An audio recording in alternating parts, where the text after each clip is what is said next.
গরুর পাঁচুকে দিয়ে আগে গাভীর বাটে লেগিয়ে নেওয়া হয়।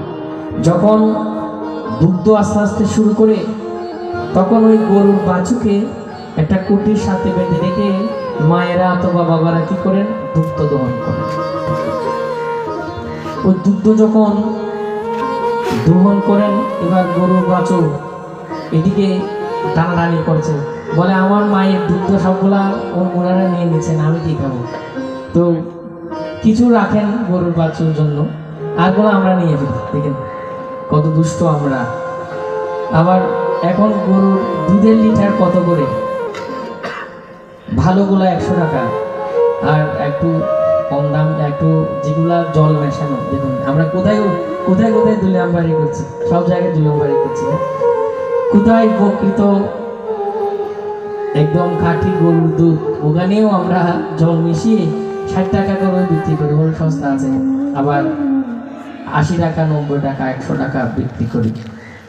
দেখুন সব উপনিষদকে গাভী বানিয়ে ভগবান দুগ্ধ দহন করেছেন কুরুক্ষেত্রের রণাঙ্গনে, অর্জুনকে গরুর বাছু বানিয়ে।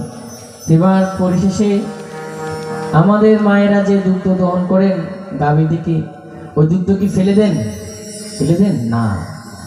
অনেকে মিষ্টি বানিয়ে, অনেকে সন্দেশ বানিয়ে, অনেকে মাখন বানিয়ে, অনেকে দামি দামি রসমালাই বানিয়ে কি করেন, বিক্রি করেন আর সাধন করেন। তো এক দুগ্ধ বিভিন্ন প্রকার আস্বাদন করা যায়, এক দুগ্ধকে বিভিন্ন প্রকার গ্রহণ করা যায়। তেমনি ভগবান যে দুগ্ধ দহন করেছেন গীতা, ওই গীতা আপনি যেই পথে পাঠ করুন না কেন, 18টি পথ আছেন। ভক্তির পথ আছেন, জ্ঞানের পথ আছেন, ভক্তির পথ, জ্ঞানের পথ।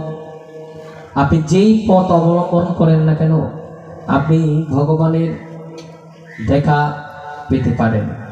এবার ভগবান এই লক্ষজনী পরিভ্রমণে ভগবান কি করেছেন, অর্জুনকে সেই দুগ্ধ অমৃত প্রদান করছেন। শুধু অর্জুনকে নয়, এই অর্জুনের মাধ্যমে আমাদের মানবের তরে সেই গীতা অমৃত প্রদান করেছেন।